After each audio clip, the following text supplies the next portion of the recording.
আল্লাহ পাক রব্বুল আলামিন নিজেও তার রাসূলের সম্মানে দুরূদ ও সালাম পাঠায়। আল্লাহু আকবার। আল্লাহ বলেন, ইন্নাল্লাহা ওয়া মালাইকাতাহু ইউসাল্লুনা আলান নবী। আল্লাহু আকবার। আল্লাহ পাক রব্বুল আলামিন বলেন, ও আমার গোলাম, আমি আল্লাহ পাক নিজে আমার ফেরেশতারা, আমি আল্লাহ পাক আমার ফেরেশতারা আমার রাসূলের সম্মানে সালাম ও দুরূদ পাঠাই। আল্লাহু আকবার। আল্লাহ পাক রব্বুল আলামিন আগে নিজের অবস্থানটাকে কি করলেন? প্রকাশ করলেন যে আমি পড়ি, আমার ফেরেশতারাও পড়ে।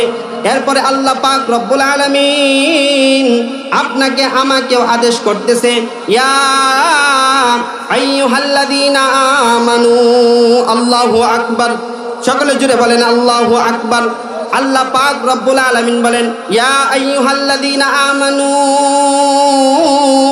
ও ঈমানদার, ও আমার ঈমানদার গোলাম, যাদের অন্তরে আছে ঈমানের নূর, যারা ঈমানদার, যারা বলে আমার রব আল্লাহ, আল্লাহ ছাড়া আমার কোনো রব নাই। আল্লাহ পাক আপনাকে আমাকে খুব মহব্বত করে ডাক দিয়েছেন, ইয়া আইয়ুহাল্লাযীনা আমানু।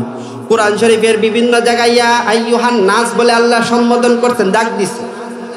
যারা মানুষ, শুধু মানুষ, হযরত আদম আলাইহিস সালাম থেকে এখনো পর্যন্ত যারা দুনিয়াতে আসছে আর আসতেছে যাবে, সকলকে উদ্দেশ্য করে আল্লাহ তাআলা কুরআন কারীমের মধ্যে ইয়া আইয়ুহান নাস বলেছে। কিন্তু আপনাকে আমাকে ইয়া আইয়ুহান নাস বলে সম্বোধন করে নাই, যেহেতু আপনার অন্তরের ভিতরে ঈমানের নূর আছে,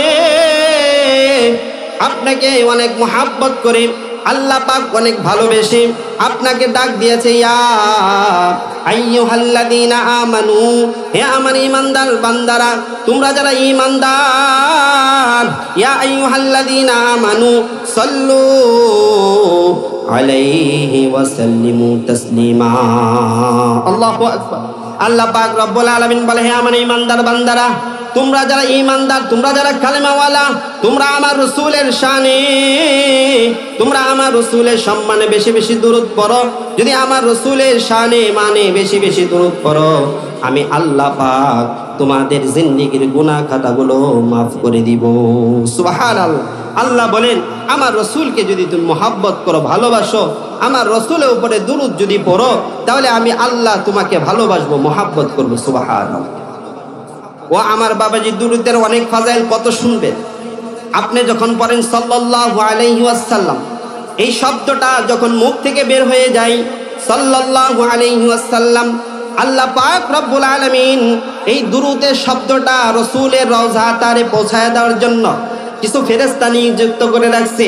এই ফেরেশতা দুরূদের আমল নিয়া আপনার আমার মুহাম্মদ রাসূলুল্লাহ সাল্লাল্লাহু আলাইহি ওয়াসাল্লামের দরবারে যায়, ডাক দেয়া বলে, ইয়া রাসূলুল্লাহ, ইয়া হাবিবাল্লাহ, আপনার এক উম্মত আপনার উপরে সালাম পাঠাইছে, দুরূদ পাঠাইছে। ও আমার বাবাজি, খুব লক্ষ্য করে শুনুন, এই সালামের জবাব যখন রাসূল সাল্লাল্লাহু আলাইহি ওয়াসাল্লামের কাছে পৌঁছায় দেয়, আর আল্লাহ রাসূল সাল্লাল্লাহু আলাইহি ওয়াসাল্লাম এই ফেরেশতাকে বলে, ওরে ফেরেশতা, আমার ওই উম্মতকে জানায় দিবা, কাল কিয়ামতের ময়দানে তাকে সুপারিশ করে জান্নাতে ঢুকাইব। সুবহানাল্লাহ। এই সালাম, দুরূদ ও সালাম যদি রাসূলের সম্মানে আপনি আর আমি পাঠাই, তো রাসূল আপনাকে আমাকে মহব্বত করবে।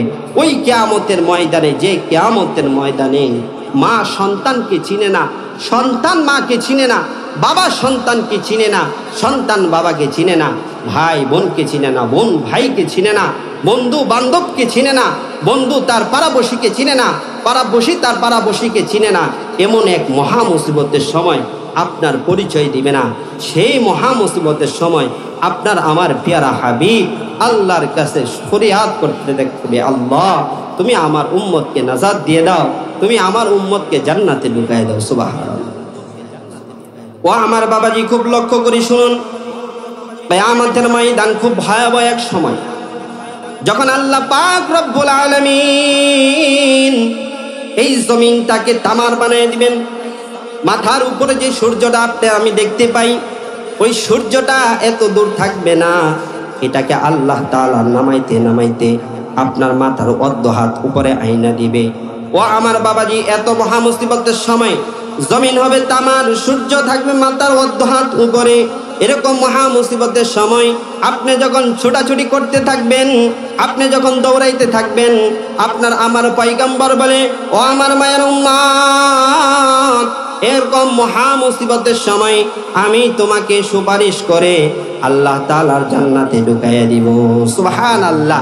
শুধু তাই না বাবাজি, হাউজে কাউসারে পানি পান করে দিবে, কিয়ামতের ময়দান শেষ হয়ে যাবে, কখনো তৃষ্ণা আসবে না। সুবহানাল্লাহ। ও আমার বাবাজি, খুব লক্ষ্য করে শুনুন, দুরূদের অনেক ফাজাইল, অনেক লাভ। দুরূদ যে ব্যক্তি বেশি বেশি পড়ে, দুরূদের অনেক বড় ফাজাইল, অনেক বড় আমল। আবু জেহেল বদমাশ, বালা আছেন না খারাপ আছেন? আবু জেহেল নামটা শুনছেন নি? আবু জেহেল বালা মানুষ আছেন না খারাপ মানুষ আছেন? খুব বদমাশ আছেন। আপনার আমার নবীকে, আপনার আমার হাবিবকে যে সব থেকে বেশি কষ্ট দিছে, সেই বদমাশ হলো আবু জেহেল। কথা ঠিক কিনা? আপন চাচা, তারপরে দেখেন ভাতিজার উপরে কত নির্যাতন, কত অত্যাচার করেছে। সেজদায় গেছে, উটের নাড়ি বুড়ি পিঠের উপরে দিয়ে দিছে, যেন মোহাম্মদ এখানে শেষ হয়ে যায়। আর আল্লাহ রসুল সাল্লাল্লাহু আলাইহি সাল্লামকে কত কষ্ট দিছে। খাবার দেয় নাই, পানি দেয় নাই, সবাই দূর দূর করে তাড়িয়ে দিয়েছে, সবাই দূর দূর করে তাড়িয়ে দিছে। সে আপনার আমার নবীকে এই আবু জেহেল এত কষ্ট দিছে। তো এই আবু জেহেল বদমাশ কাবা ঘরের সামনে তার কিছু সাঙ্গ ফাঙ্গ বুঝেননি? ওই যে নেতার ছেলেফেলা ডাইন হাত বাম হাত থাকে না, নেতার সাথে যদি থাকে, এই দিক কয়ে বেড়া বলে চিনো, আমি তো আনোয়ার এমপি সাহেবের ডাইন হাত, আরেকটা কয় আমি তো আনোয়ার সাহেবের বাম হাত। আছে না নাই? মানে ডাইন হাত বাম হাত মানে বোঝায় যে শক্তি যা আছে ডাইন বাম হাতেরই। কথা ঠিক কিনা? তো আবু জেহেলের কিছু ছেলেফেলা, এরা ডাইনে কিছু বামে কিছু, এই 4-5 জন লইয়া তারা প্ল্যান করতেছে আপনার আমার নবীকে কিভাবে কষ্ট দেওয়া যায়, কিভাবে বিপদে ফেলা যায়। চিন্তা করেন। ও আমার বাবাজি, এরকম সময় এক ভিক্ষুক আবু জেহেলকে আইসা বলে, ও আবু জাহিল, আমার এই কিছু ভিক্ষা দিবানি, ভিক্ষা। আবু জেহেল লক্ষ্য করে দেখে কাবা ঘরের সামনে, তো কাবা ঘরের সামনে আবু জেহেল কাবা ঘরের সামনে বসে আছে। লক্ষ্য করে তাকিয়ে দেখে হযরতে আলী রাদিয়াল্লাহু তাআলা আনহু কাবা ঘরের সামনে বসে আল্লাহ আল্লাহ আল্লাহ জিকির করে, সুবহানাল্লাহ, আল্লাহ আল্লাহ জিকির করে। আবু জেহেল জানে যে হযরত আলীর ঘরে খাবার নাই, খাদ্য নাই, কোনো খাবার নাই, 3 দিন ধরে না খাইয়া আছে। আবু জেহেল চিন্তা করলো, আমার কাছে তো টাকা পয়সা আছে, দিতেই পারবো। আর আলীকে যেহেতু পেয়ে গেলাম, খবর তো আমার কানে আছে, তার টাকা তো দূরের কথা, করে খাবারই নাই। আজকে তার একটু শরম দেওয়ার ব্যবস্থা করি।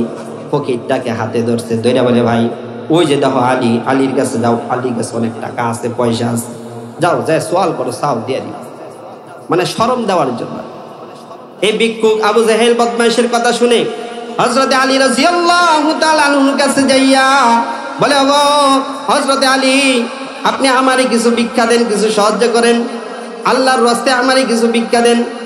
হযরতে আলী রাদিয়াল্লাহু তাআলা আনহু চিন্তিত হয়ে গেল, মনে মনে মনে মনে ধারণা করতেছে আর কথা কইতেছে মনে মনে, ওগো আল্লাহ, তুমি তো জানো আজকে 3-4 দিন যাবত না খেয়ে আছি, আমার বাচ্চাগুলা ঘরে খাবারের অভাবে থরথর করে কাঁপতেছে, মুখে খাবার দিতে পারি না। ওগো আল্লাহ, তোমার গোলাম তোমার নাম নিয়ে আমার কাছে সাহায্য চাইছি। ওগো আল্লাহ, তোমার নাম নিয়ে চাইছে, আমি কিভাবে তাকে বিদায় করে দেই? ওগো আল্লাহ, আমার কাছে দেওয়ার মতো তো কানা ফুরিও নাই, কেমনে দিব গো আল্লাহ? ভিক্ষুককে আল্লাহ রাসূল সাল্লাল্লাহু আলাইহি সাল্লামের পেয়ারা উম্মত হযরতে আলী রাদিয়াল্লাহু তাআলা আনহু ভিক্ষুককে ডাক দিয়ে বলে, ভিক্ষু, তোমার হাতটা মুঠ করো। হাতটা মুঠ করছে, মুঠ করার পর একটা ফু দিছে, এভাবে একটা ফু দিয়ে দিছে। ফু যখন দিছে, দিয়া বলছে, যাও, তোমারে যারা ভাড়াইছে তারা গেছে। আলী রাদিয়াল্লাহু তাআলা আনহু বুঝে গেছে যে ওই বদমাশটি আমার কাছে পাঠাইছে আমার শরম দেওয়ার জন্য। তা আমি কি করব? আল্লাহর নাম নিয়া আমি ফু দিয়ে দিছি, যাও। ও আমার বাবাজি, দেখেন ঈমানওয়ালা ঈমানদার কাকে বলে, আল্লাহওয়ালা বুজুর্গ কাকে বলে দেখেন। এই ভিক্ষুকের হাতে ফু দিয়ে দিছে, আবু জেহেলের কাছে গেছে। আবু জেহেল বলে, কি দিছে কি দিছে? ভিক্ষুক বলে, জানি না জানি না। আমার হাতটা মুঠ করাই একটা ফু দিয়ে দিছে। আশ্চর্য হয়ে গেছে, কি বলে ভিক্ষা না দিয়ে একটা ফু দিয়ে দিছে, এটা কি বলে? তখন বলে মুঠিটা খোলো দেখি। আল্লাহু আকবার, আল্লাহু আকবার। মুঠি খুলতে লক্ষ্য করে আবু জেহেল তাকিয়ে দেখে, তার সাঙ্গা পাঙ্গুটা তাকায় দেখে, সেই সময়ে সব থেকে দামি মুক্তা এই ফকিরের হাতে। আল্লাহ, সব থেকে দামি একটা মুক্তা যে বলে মুক্তা, এই মুক্তাটা এত দামি যে কাবা ঘর মক্কাতে এরকম দামি মুক্তা আর নাই, দু চারটা পাওয়া যায়, এত দামি একটা মুক্তা। আশ্চর্য হয়ে গেছে, যার ঘরে খাবার নাই, খাদ্য নাই, সে আবার এত দামি মুক্তা কোথার থেকে দিল? আবু জেহেল আশ্চর্য হয়ে গেল। আবু জেহেলের সাঙ্গ পাঙ্গ যারা ছিল তারাও আশ্চর্য হয়ে গেল, কিভাবে সম্ভব? তারা আর নিজেকে কন্ট্রোল না করতে পেরে হযরতে আলী রাদিয়াল্লাহু তাআলা আনহুর কাছে যায় বলে, ওগো আলী, এত দামি মুক্তা কোথা থেকে দিলা? কই পাইলা এত দামি মুক্তা? হযরতে আলী রাদিয়াল্লাহু তাআলা আনহু ডাক দিয়ে বলে, এই মুক্তা কেনারও তো আমার সামর্থ্য নাই, দেওয়ারও কোনো সামর্থ্য নাই, কিন্তু আমার রাসূলের সম্মানে সাল্লাল্লাহু আলাইহি ওয়াসাল্লাম বলে ফু দিয়ে দিছি। এই সাল্লাল্লাহু আলাইহি ওয়াসাল্লামের বরকতে আমার আল্লাহ মুক্তা সৃষ্টি করে দিছেন। সুবহানাল্লাহ। বলে যে আমার আল্লাহ পাক রব্বুল আলামিন রাসূলের সম্মানে যে দুরূদ পড়ছি গো ভাই, এই দুরূদের সম্মানে, এই দুরূদের ফজাইলে আমার আল্লাহ এই মুক্তা সৃষ্টি করে দিয়েছি। সুবহানাল্লাহ। এই ঘটনা, এই ফুল, এই আশ্চর্য বিষয় দেখা আবু জেহেল তো লানত, আবু জেহেল তো বদমাশ, আবু জেহেলের সাথে যেগুলো আছে এইগুলারে আল্লাহ হেদায়েত দিবে। আমাদের রব প্রতিপালক স্রষ্টা, এটা আমাদের একটা সাক্ষ্য। যেমন আমরা মুসলমান, আপনাকে যদি কেউ জিজ্ঞাসা করে আপনার রব কে, আপনি বলবেন আমার রব আল্লাহ, ঠিক কিনা? তো আপনি প্রশংসা বললেন, এটাও যে আমার প্রশংসার অধিকারী, যে প্রশংসা পাওয়ার যোগ্য, সকল প্রশংসার মালিক আল্লাহ সুবহানাহু ওয়া তাআলা, ঠিক কিনা? আল্লাহ তাআলা।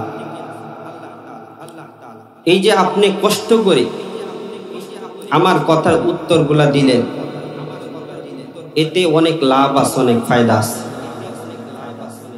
আপনার মহল্লা যদি একটা সালিশ হয়, সালিশ দরবার, এই দরবারে একজন হলো নির্দোষ মানুষ, আরেকজন হলো অন্যায় করছে, যে অন্যায় করে অপরাধী। আপনি যদি অপরাধীর পক্ষে যাইয়া তাকে নির্দোষ প্রমাণ করার জন্য সাক্ষী দেন, তাহলে সেও অপরাধী, আপনিও অপরাধী, কথা ঠিক কিনা? আর একজন নির্দোষ মানুষের পক্ষে যদি আপনি সাক্ষী দেন, এই মানুষটাও নির্দোষ, আপনিও নির্দোষ। আপনি হলেন সত্যবাদী, আপনি হলেন সত্যবাদী। আর যে অন্যের উপরে অপবাদ দিল, অন্যের পক্ষে, অন্যায়ের পক্ষে সাক্ষী দিছে, আল্লাহ বলেন লানাতুল্লাহি আলা যালিমিন। যে একজন আরেকজনের উপরে জুলুম করলো, অন্যায়ভাবে জুলুম করলো, লানাতুল্লাহি আলা যালিমিন, আল্লাহ বলে আমার গজব তার উপরে, নাউজুবিল্লাহ। এটা হলো যে অন্যায়ভাবে সাক্ষী দিল।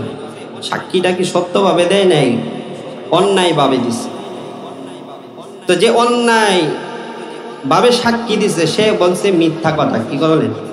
মিথ্যা কথা। কারণ মিথ্যা কথা বলছে, সে অন্যায়কারী। আমি বললাম না সে অন্যায়কারী না, সে খুব ভালো মানুষ।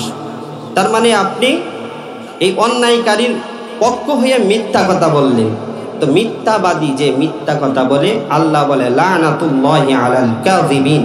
যে মিথ্যাবাদী, যে মিথ্যা কথা বলে, তার উপরে আমার আল্লাহর গজব। সুবহানাল্লাহ, সুবহানাল্লাহ, ঠিক কিনা?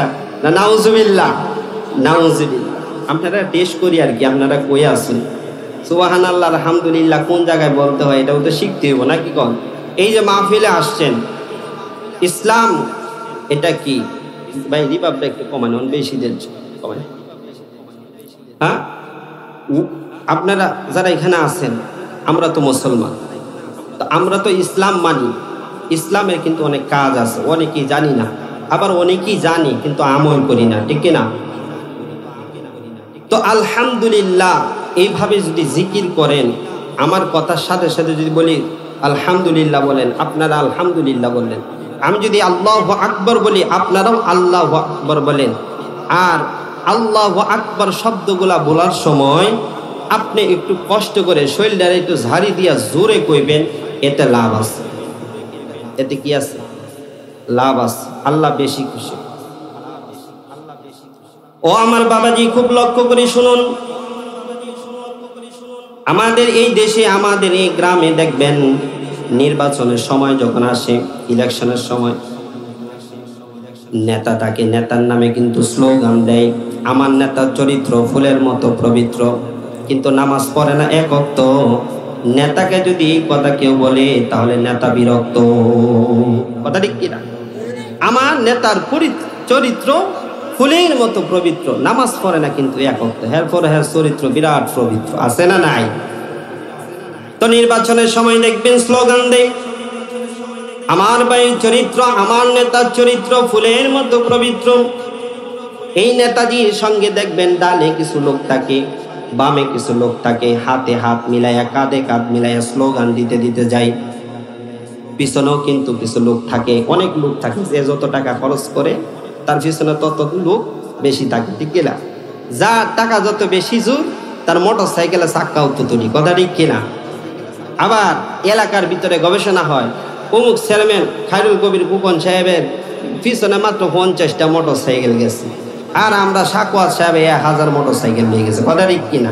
কয় কুপন সাহেবের কি নাই? টেহার জোর নাই, সাকওয়াত ভাইয়ের টাকার জোর আছে, ঠিক কিনা? তো নির্বাচনের সময় হলে নেতার নামে স্লোগান দেয়, আমার নেতার চরিত্র ফুলের মতো পবিত্র, ডানে মানুষ বামে মানুষ পিছনে মানুষ, সকলে জোরে জোরে স্লোগান দেয়, আমার ভাইয়ের চরিত্র। এভাবে স্লোগান দিতেছে, পিছনে লক্ষ্য করে তাকিয়ে দেখে একটা যুবক জোরে জোরে স্লোগান দেয়। নেতাজি এখন সাথের যে ছেলাপেলা থাকে এইগুলার জিজ্ঞাসা করে, এই যে জোরে জোরে স্লোগান দেয়, বাড়ি কই? জিগাইতেছে বাড়িটা কই রে, এত জোরে স্লোগান দেয়? ছেলা ডাক দিয়া বলে, নেতাজি আমাদের এলাকার সন্তান, এ আমার খুব খাস লোক। বলে এ এত জোরে জোরে স্লোগান দেয়, স্লোগান যখন শেষ হয়ে যাবে তখন তাকে বিদায় করবা না, তারে আমার কাছে আনবা। স্লোগান মিছিল যখন শেষ হয়ে গেছে, এখন নেতাজির কাছে ওই ব্যক্তি যে জোরে জোরে স্লোগান দিছে এরে আনছে। আনার পরে জিজ্ঞাসা করে, তোর বাড়ি কই? নেতা জিজ্ঞাইতেছে, তোর বাড়ি কই? আমার বাড়ি তো হইলো বাউসি বাগান। কতরে তো আগে দেখি নাই কখনো এলাকার ভিতরে, তুই আমার নামে এত জোরে স্লোগান দিস, তোমার স্লোগান শুনে আমার খুব ভালো লাগছে, আমার নামটা জোরে আওয়াজ দিয়া বলছো রে, তোমার উপরে আমি খুশি হয়ে গেছি। সাথের আরেকটা স্যালারি ডাক দেয়া বলে, এরে আজকে কয় টাকা দিয়া ভাড়া দিয়ে আনছো? কয় নেতাজি মাত্র 300 টাকা দিয়ে ভাড়া করে আনছে।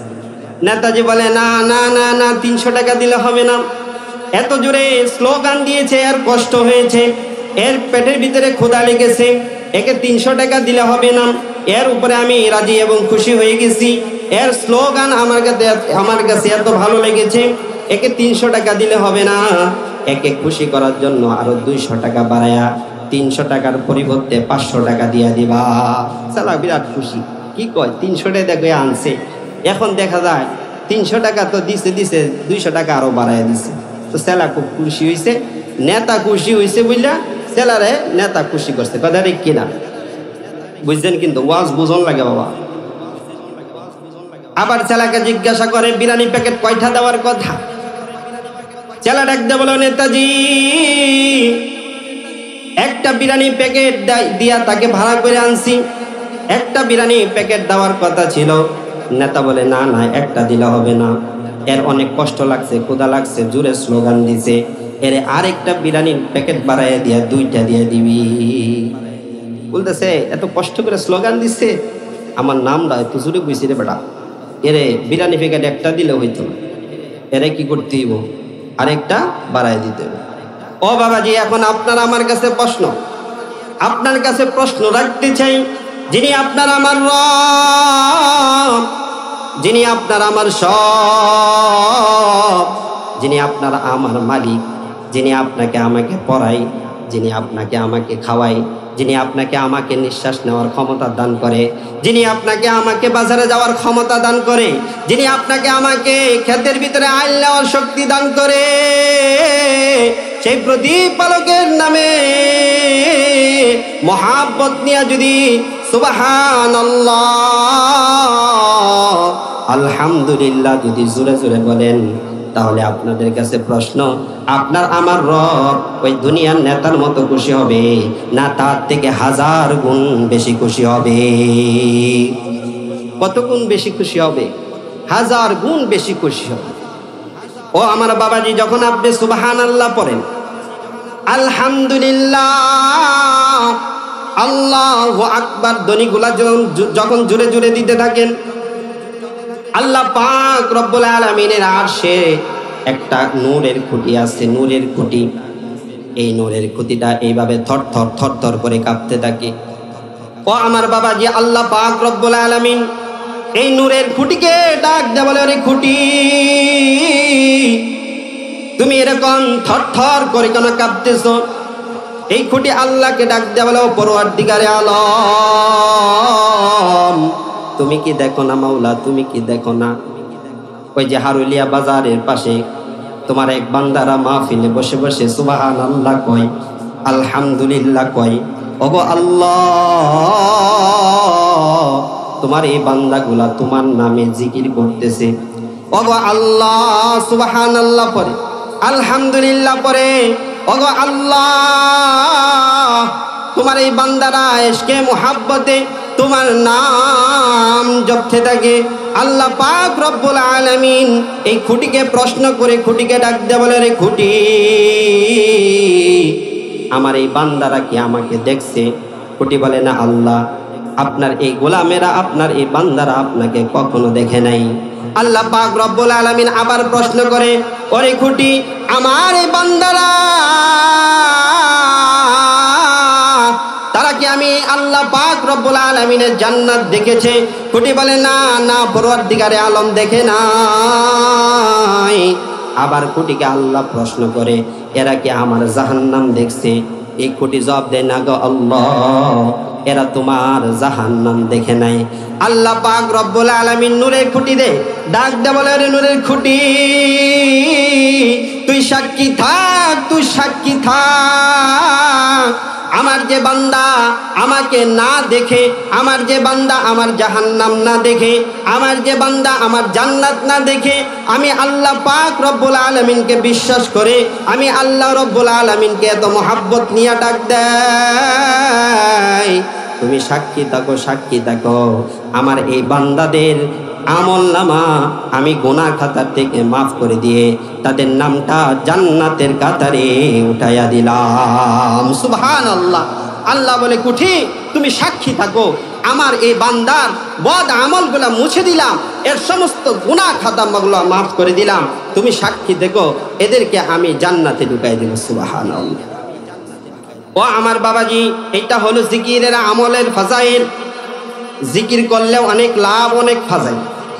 যে বেশি বেশি জিকির করে, যে বেশি বেশি আল্লাহর নাম জপে, আল্লাহ বলে এটা হলো আমার গোলাম। আর যে বেশি দূরে থাকে, অন্যায় করে, অপরাধ করে, ওইটাও আমার বান্দা। কিন্তু যে বেশি বেশি আমার নাম জপে, এ হলো আমার পেয়ারা বান্দা। আর যে কম কম আমার জিকির করে দূরে থাকে, এটাও আমার বান্দা, কিন্তু তার তুলনা সে আমার কাছে বেশি প্রিয়। সুবহানাল্লাহ। বলে তার থেকে বেশি প্রিয় আমার। ও আমার বাবাজি, সারা কুরআন কারীমের মধ্যে যত আয়াত আছে, আল্লাহ রাসূলের হাদিসের বাণী যতগুলো আছে, সমস্ত কোরআন এবং হাদিসের মধ্যে আপনার আমার কল্যাণের সার্টিফিকেট আছে। কথা ঠিক কিনা? আপনি বেশি বেশি জিকির করবেন, আল্লাহ পাকের পেয়ারা হবেন। আর আল্লাহ রসুলের শানে, আল্লাহ রসুলের মানে যদি বেশি বেশি দুরূদ পড়েন, তাহলে আল্লাহ রসুলের কাছেও আপনি সব থেকে বেশি পেয়ারা হবেন। আল্লাহর নাম তো জপলেন, আল্লাহর কাছে আপনি পেয়ারা হইলেন। আর রসুলের শানে বেশি বেশি দুরূদ পড়বেন, তো রসুলের কাছেও আপনি পেয়ারা হবেন। সুবহানাল্লাহ। ও আমার বাবাজি, আপনি আমি তো দুরূদের আমল করি খুব কম, কিন্তু দুরূদের কিন্তু অনেক ফাজাইল। যদি কেউ বেশি বেশি দুরূদ পড়ে আল্লাহ রসুলের শানে সম্মানে, যদি কেউ দুরূদ ও সালাম পাঠায়, আল্লাহ পাক রব্বুল আলামিনের পয়গম্বর বলে, ও আমার দুনিয়ার উম্মতেরা তোমরা শুনো, তোমরা যারা আমার উপরে বেশি বেশি দুরূদ ও সালাম পাঠাবে, আমার উপরে বেশি বেশি দুরূদ পড়বে, আমি আল্লাহ পাক রব্বুল আলামিনের কাছে সুপারিশ করে কাল কিয়ামতের ময়দানে আমি আল্লাহ পাক রব্বুল আলামিনকে বলবো, গো আল্লাহ, এগুলা আমার উম্মত, এদেরকে জাহান্নামে দেওয়া যাইবে না। ওগো আল্লাহ, আপনি তো ওয়াদা করেছিলেন আপনি আমাকে খুশি করবেন, আর আজকে যদি আপনি আমার উম্মতকে জান্নাতে দেন, আমি আপনার পেয়ারা হাবিব আপনার উপরে খুশি হয়ে যাব। সুবহানাল্লাহ। তার মানে দুরূদের ফাজাইল, দুরূদের লাভ অনেক, কথা রেখেন। একবার যদি দুরূদ পড়েন এর লাভ কি জানেন? আল্লাহু আকবার। হাদিস শরীফে আসছে আল্লাহ রাসূল সাল্লাল্লাহু আলাইহি ওয়াসাল্লাম বলেন, মান সাল্লা আলাইয়া ওয়াহিদাতান সাল্লাল্লাহু আলাইহি আশরান। আপনার আমার পেয়ারা হাবিব মুহাম্মাদুর রাসূলুল্লাহ সাল্লাল্লাহু আলাইহি ওয়াসাল্লাম আপনাকে আমাকে ডাক দিয়ে বলে, ও আমার মায়ের উম্মত, তোমরা যদি আমার উপরে এক মর্তবায় একবার দুরূদ পড়ো, আমার আল্লাহ তোমার উপরে রাজি খুশি হয়ে যায়। আমার আল্লাহর পক্ষ থেকে আমার সেই উম্মতের উপরে 10টা রহমত নাজিল হয়। সুবহানাল্লাহ। আল্লাহ রসুলের শানে মানে, আল্লাহ রসুলের সম্মানে যদি কেউ একবার দুরূদ পড়ে, আল্লাহর পক্ষ থেকে আপনার আমার উপরে 10টা রহমত নাজিল হয়। সুবহানাল্লাহ। আপনার আমার উপরে 10টা রহমত নাজিল হয়। আল্লাহ রাসূল সাল্লাল্লাহু আলাইহি ওয়াসাল্লাম বলেন, আমার উপরে যে দুরূদ পড়ে না, আমি বলে দিলাম দুনিয়ার ভিতরে সব থেকে কৃপণ ওই ব্যক্তি যে আমার উপরে দুরূদ পড়ে না, আমার নাম শোনা পড়ে। দুরূদ পড়বেন তো বেশি বেশি, দুরূদের অনেক লাভ। দুরূদ যদি বেশি বেশি পড়েন তাহলে এর অনেক ফায়দা, অনেক লাভ। ও আমার বাবাজি, খুব লক্ষ্য করে শুনুন, আপনার আমার পয়গম্বর মুহাম্মদুর রাসূলুল্লাহ সাল্লাল্লাহু আলাইহি ওয়াসাল্লাম ডাক দিয়ে বলে, ও আমার মায়ের উম্মত, ও আমার উম্মতের দল, তোমরা যে যত বেশি আমার উপরে দুরূদ পড়বে তোমাদের জান্নাতে যাওয়া ওয়াজিব হয়ে যাবে। সুবহানাল্লাহ। যে বেশি দুরূদ পড়বে আমার সুপারিশ তার জন্য ওয়াজিব হয়ে যাবে, আমার সুপারিশ পাওয়ার জন্য সেই সব থেকে বেশি অধিকার রাখে। সুবহানাল্লাহ। ও আমার বাবাজি, দুরূদের আরো অনেক ফাজাইল, অনেক লাভ। হাদিস শরীফে এসেছে আপনার আমার পয়গম্বর বলে, আমার যে উম্মত আমার উপরে বেশি বেশি দুরূদ পড়ে, কাল কিয়ামতের ময়দানে সে আমার তত কাছাকাছি থাকবে। রাসূলের কাছাকাছি যে থাকবে, কিয়ামতের ময়দানে তার কোনো চিন্তা নাই। কথা ঠিক কিনা? রাসূল যদি আমার কাছাকাছি থাকে, যিনি আপনাকে আমাকে সুপারিশ করে, আপনাকে আমাকে সুপারিশ করে জাহান্নাম থেকে মুক্তি দিয়ে আল্লাহর কাছ থেকে সুপারিশ করে জান্নাতে ঢুকাইবে, আর রাসূলের শানে, রাসূলের মানে যদি দুরূদ পড়ার কারণে রাসূলের কাছাকাছি থাকি, তাহলে দুরূদ পড়ার দরকার আছে না নাই? দুরূদ পড়ার দরকার আছে। ও আমার বাবাজি, খুব লক্ষ্য করে শুনুন, আপনি হয়তো ঋণগ্রস্ত, আপনার অভাব আছে, অনটন আছে, অভাব অনটন কাটে না, সন্তান আছে, সন্তানগুলা আপনার অবাধ্য, কথা শুনে না, ঘরে শিয়ান মেয়ে আছে, যুবতী মেয়ে আছে, বিবাহ দিতে পারেন না, আপনার মামলা আছে, মামলা থেকে খালাস পান না। আল্লাহ রাসূল সাল্লাল্লাহু আলাইহি ওয়াসাল্লাম বলেন যে আমার শানে, আমার সম্মানে, আমার মানে দুরূদ পড়বে, বেশি বেশি দুরূদ পড়বে, আল্লাহ পাক রব্বুল আলামিন তার সকল সমস্যা থেকে তাকে মুক্তি দিয়ে দিবেন। সুবহানাল্লাহ। আপনি যদি বেশি বেশি দুরূদ পড়েন তো আল্লাহ তাআলা আপনার উপরে খুশি হইয়া আল্লাহ তাআলা আপনার বিপদ থেকে আপনাকে আহসান করবে। সুবহানাল্লাহ। ও আমার বাবাজি, দুরূদ তো আপনার আমি পড়ব, আল্লাহ পাক রব্বুল আলামিন নিজেও তার রাসূলের সম্মানে দুরূদ ও সালাম পাঠায়। আল্লাহু আকবার। আল্লাহ বলেন, ইন্নাল্লাহা ওয়া মালাইকাতাহু ইউসাল্লুনা আলান নবী। আল্লাহু আকবার। আল্লাহ পাক রব্বুল আলামিন বলেন, ও আমার গোলাম,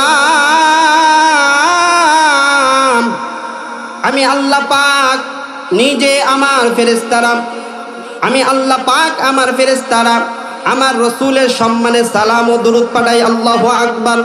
আল্লাহ পাক রব্বুল আলামিন আগে নিজের অবস্থানটাকে কি করলেন, প্রকাশ করলেন যে আমি পড়ি, আমার ফেরেশতারাও পড়ে। এরপরে আল্লাহ পাক রব্বুল আলামিন আপনাকে আমাকেও আদেশ করতেছে, ইয়া আইয়ুহাল্লাযীনা আমানু, আল্লাহু আকবার। সকলে জুড়ে বলেন আল্লাহু আকবার। আল্লাহ পাক রব্বুল আলামিন বলেন, ইয়া আইয়ুহাল্লাযীনা আমানু, ও ঈমানদার, ও আমার ঈমানদার গোলাম, যাদের অন্তরে আছে ঈমানের নূর, যারা ঈমানদার, যারা বলে আমার রব আল্লাহ, আল্লাহ ছাড়া আমার কোনো রব নাই। আল্লাহ পাক আপনাকে আমাকে খুব মহব্বত করে ডাক দিয়েছেন, ইয়া আইয়ুহাল্লাযীনা আমানু। কুরআন শরীফের বিভিন্ন জায়গায় ইয়া আইয়ুহান নাস বলে আল্লাহ সম্বোধন করছেন, ডাক দিয়েছেন। যারা মানুষ, শুধু মানুষ, হযরত আদম আলাইহিস সালাম থেকে এখনো পর্যন্ত যারা দুনিয়াতে আসছে আর আসতেছে যাবে, সকলকে উদ্দেশ্য করে আল্লাহ তাআলা কুরআন ও কারীমের মধ্যে ইয়া আইয়ুহান নাস বলেছে। কিন্তু আপনাকে আমাকে ইয়া আইয়ুহান নাস বলে সম্বোধন করে নাই। যেহেতু আপনার অন্তরে ভিতরে ঈমানের নূর আছে, আপনাকে অনেক মহব্বত করে আল্লাহ পাক অনেক ভালোবেসে আপনাকে ডাক দিয়েছে, ইয়া আইয়ুহাল্লাযীনা আমানু, হে আমার ঈমানদার বান্দারা, তোমরা যারা ঈমানদার, ইয়া আইয়ুহাল্লাযীনা আমানু সাল্লু আলাইহি ওয়া সাল্লিমু তাসলিমা। আল্লাহু আকবার। আল্লাহ পাক রব্বুল আলামিন বলে, হে আমার ঈমানদার বান্দারা, তোমরা যারা ঈমানদার, তোমরা যারা কালেমাওয়ালা, তোমরা আমার রাসূলের শানে, তোমরা আমার রাসূলের সম্মানে বেশি বেশি দুরূদ পড়ো। যদি আমার রাসূলের শানে মানে বেশি বেশি দুরূদ পড়ো, আমি আল্লাহ পাক তোমাদের জিন্দেগীর গুনাহ খাতাগুলো মাফ করে দিব। সুবহানাল্লাহ। আল্লাহ বলেন, আমার রাসূলকে যদি তুমি মহব্বত করো, ভালোবাসো, আমার রাসূলের উপরে দুরূদ যদি পড়ো, তাহলে আমি আল্লাহ তোমাকে ভালোবাসবো, মহব্বত করব। সুবহানাল্লাহ। ও আমার বাবাজি, দুরূদের অনেক ফাজাইল কত শুনবেন। আপনি যখন পড়েন সাল্লাল্লাহু আলাইহি ওয়াসাল্লাম, এই শব্দটা যখন মুখ থেকে বের হয়ে যায়, সাল্লাল্লাহু আলাইহি ওয়াসাল্লাম, আল্লাহ পাক রব্বুল আলামিন এই দুরূদের শব্দটা রাসূলের রওজা তারে পৌঁছায় দেওয়ার জন্য কিছু ফেরেশতা নিযুক্ত করে রাখছে। এই ফেরেশতা দুরূদের আমল নিয়া আপনার আমার মুহাম্মদ রাসূলুল্লাহ সাল্লাল্লাহু আলাইহি ওয়াসাল্লামের দরবারে যায়, ডাক দেয়া বলে, ইয়া রাসূলুল্লাহ, ইয়া হাবিবাল্লাহ, আপনার এক উম্মত আপনার উপরে সালাম পাঠাইছে, দুরূদ পাঠাইছে। ও আমার বাবাজি, খুব লক্ষ্য করে শুনুন, এই সালামের জবাব যখন রাসূল সাল্লাল্লাহু আলাইহি ওয়াসাল্লামের কাছে পৌঁছায় দেয়, আর আল্লাহ রাসূল সাল্লাল্লাহু আলাইহি ওয়াসাল্লাম এই ফেরেশতাকে বলে, ওরে ফেরেশতা, আমার ওই উম্মতকে জানায় দিবা, কাল কিয়ামতের ময়দানে তাকে সুপারিশ করে জান্নাতে ঢুকাইব। সুবহানাল্লাহ। এই সালাম, দুরূদ ও সালাম যদি রাসূলের সম্মানে আপনি আর আমি পাঠাই, তো রাসূল আপনাকে আমাকে মহব্বত করবে। ওই কিয়ামতের ময়দানে, যে কিয়ামতের ময়দানে মা সন্তানকে চিনে না, সন্তান মাকে চিনে না, বাবা সন্তানকে চিনে না, সন্তান বাবাকে চিনে না, ভাই বোনকে চিনে না, বোন ভাইকে চিনে না, বন্ধু বান্ধবকে চিনে না, বন্ধু তার পাড়াবশীকে চিনে না, পাড়াবশী তার পাড়াবশীকে চিনে না, এমন এক মহা মুসিবতের সময় আপনার পরিচয় দিবে না। সেই মহা মুসিবতের সময় আপনার আমার পেয়ারা হাবিব আল্লাহর কাছে ফরিয়াদ করতে দেখবে, আল্লাহ তুমি আমার উম্মতকে নাজাত দিয়ে দাও, তুমি আমার উম্মতকে জান্নাতে ঢুকায় দাও। সুবহানাল্লাহ। ও আমার বাবাজি, খুব লক্ষ্য করে শুনুন, কিয়ামতের ময়দান খুব ভয়াবহ এক সময়, যখন আল্লাহ পাক রব্বুল আলামিন এই জমিনটাকে তামার বানিয়ে দিবেন। মাথার উপরে যে সূর্যটা আপনি আমি দেখতে পাই, ওই সূর্যটা এত দূর থাকবে না, এটাকে আল্লাহ তাআলা নামাইতে নামাইতে আপনার মাথার অর্ধ হাত উপরে আইনা দিবে। ও আমার বাবাজি, এত মহা মুসিবতের সময় জমিন হবে তামার, সূর্য থাকবে মাথার অর্ধ হাত উপরে। এরকম মহা মুসিবতের সময় আপনি যখন ছোটাছুটি করতে থাকবেন, আপনি যখন দৌড়াইতে থাকবেন, আপনার আমার পয়গম্বর বলে, ও আমার মায়ের উম্মত, এরকম মহা মুসিবতের সময় আমি তোমাকে সুপারিশ করে আল্লাহ তাআলার জান্নাতে ঢুকাইয়া দিব। সুবহানাল্লাহ। শুধু তাই না বাবাজি, হাউজে কাউসারে পানি পান করে দিবে, কিয়ামতের ময়দান শেষ হয়ে যাবে, কখনো তৃষ্ণা আসবে না। সুবহানাল্লাহ। ও আমার বাবাজি, খুব লক্ষ্য করে শুনুন, দুরুদের অনেক ফাজাইল, অনেক লাভ। দুরুদ যে ব্যক্তি বেশি বেশি পড়ে, দুরুদের অনেক বড় ফাজাইল, অনেক বড় আমল। আবু জেহেল বদমাশ, বালা আসিন না খারাপ আসিন? আবু জেহেল নামটা শুনছেননি? আবু জেহেল বালা মানুষ আসিন না খারাপ মানুষ আসিন? খুব বদমাশ আসিন। আপনার আমার নবীকে, আপনার আমার হাবিবকে যে সব থেকে বেশি কষ্ট দিছে সেই বদমাশ হলো আবু জেহেল। কথা ঠিক কিনা? আপন চাচা, তারপরে দেখেন বাতিজার উপরে কত নির্যাতন, কত অত্যাচার করেছে। সেজদায় গেছে, উটের নারী বুড়ি পিঠের উপরে দিয়ে দিছে যেন মোহাম্মদ এখানে শেষ হয়ে যায়। আর আল্লাহ রসুল সাল্লাল্লাহু আলাইহি সাল্লামকে কত কষ্ট দিছে। খাবার দেয় নাই, পানি দেয় নাই, সবাই দূর করে তাড়িয়ে দিয়েছে, সবাই দূর করে তাড়িয়ে দিছে। সে আপনার আমার নবীকে এই আবু জেহেল এত কষ্ট দিছে। তো এই আবু জেহেল বদমাশ কাবা ঘরের সামনে তার কিছু সাঙ্গ ফাঙ্গ বুঝেননি? ওই যে নেতার ছেলা ফেলা ডাইন হাত বাম হাত থাকে না, নেতার সাথে যদি থাকে এইদিক কয়ে বেড়া বলে চিনো আমি তো আনোয়ার এমপি সাহেবের ডাইন হাত, আরেকটা কয় আমি তো আনোয়ার সাহেবের বাম হাত। আছে না নাই? মানে ডাইন হাত বাম হাত মানে বোঝায় যে শক্তি যা আছে ডাইন বাম হাতেরই। কথা ঠিক কিনা? তো আবু জেহেলের কিছু ছেলা ফেলা, এরা ডাইনে কিছু বামে কিছু, এই 4-5 জন লইয়া তারা প্ল্যান করতেছে আপনার আমার নবীকে কিভাবে কষ্ট দেওয়া যায়, কিভাবে বিপদে ফেলা যায়। চিন্তা করেন। ও আমার বাবাজি, এরকম সময় এক ভিক্ষুক আবু জেহেলকে আইসা বলে, ও আবু জাহিল, আমার এই কিছু ভিক্ষা দিবানি, ভিক্ষা। আবু জেহেল লক্ষ্য করে দেখে কাবা ঘরের সামনে, তো কাবা ঘরের সামনে আবু জেহেল কাবা ঘরের সামনে বসে আছে। লক্ষ্য করে তাকিয়ে দেখে হযরতে আলী রাদিয়াল্লাহু তাআলা আনহু কাবা ঘরের সামনে বসে আল্লাহ আল্লাহ আল্লাহ জিকির করে, সুবহানাল্লাহ, আল্লাহ আল্লাহ জিকির করে। আবু জেহেল জানে যে হযরত আলীর ঘরে খাবার নাই, খাদ্য নাই, কোনো খাবার নাই, 3 দিন ধরে না খাইয়া আছে। আবু জেহেল চিন্তা করলো আমার কাছে তো টাকা পয়সা আছে, দিতেই পারবো। আর আলীকে যেহেতু পেয়ে গেলাম, খবর তো আমার কানে আছে, তার টাকা তো দূরের কথা, করে খাবারই নাই। আজকে তার একটু শরম দেওয়ার ব্যবস্থা করি। ফকিরটাকে হাতে ধরছে, ধরে বলে, ভাই ওই যে দেখো আলী, আলীর কাছে যাও, আলীর কাছে অনেক টাকা আছে, পয়সা আছে, যাও যাই সোয়াল করো, সাও দিয়ে দিও, মানে শরম দেওয়ার জন্য। এই ভিক্ষুক আবু জেহেল বদমাইশের কথা শুনে হযরতে আলী রাদিয়াল্লাহু তাআলা আনহুর কাছে যাইয়া বলে, ও হযরতে আলী, আপনি আমারে কিছু ভিক্ষা দেন, কিছু সাহায্য করেন, আল্লাহর রাস্তায় আমারে কিছু ভিক্ষা দেন। হযরতে আলী রাদিয়াল্লাহু তাআলা আনহু চিন্তিত হয়ে গেল, মনে মনে ধারণা করতেছে আর কথা কইতেছে মনে মনে, ওগো আল্লাহ, তুমি তো জানো আজকে 3-4 দিন যাবত না খেয়ে আছি, আমার বাচ্চাগুলা ঘরে খাবারের অভাবে থরথর করে কাঁপতেছে, মুখে খাবার দিতে পারি না। ওগো আল্লাহ, তোমার গোলাম তোমার নাম নিয়ে আমার কাছে সাহায্য চাইছি, ওগো আল্লাহ, তোমার নাম নিয়ে চাইছে, আমি কিভাবে তাকে বিদায় করে দেই? ওগো আল্লাহ, আমার কাছে দেওয়ার মতো তো কানা ফুরিও নাই, কেমনে দিব ওগো আল্লাহ? ভিক্ষুককে আল্লাহ রাসূল সাল্লাল্লাহু আলাইহি সাল্লামের পেয়ারা উম্মত হযরতে আলী রাদিয়াল্লাহু তাআলা আনহু ভিক্ষুককে ডাক দিয়ে বলে, ভিক্ষুক, তোমার হাতটা মুঠ করো। হাতটা মুঠ করছে, মুঠ করার পর একটা ফু দিছে, এভাবে একটা ফু দিয়ে দিছে। ফু যখন দিছে, দিয়া বলছে, যাও, তোমারে যারা ভাড়াইছে তারা কাছে যাও।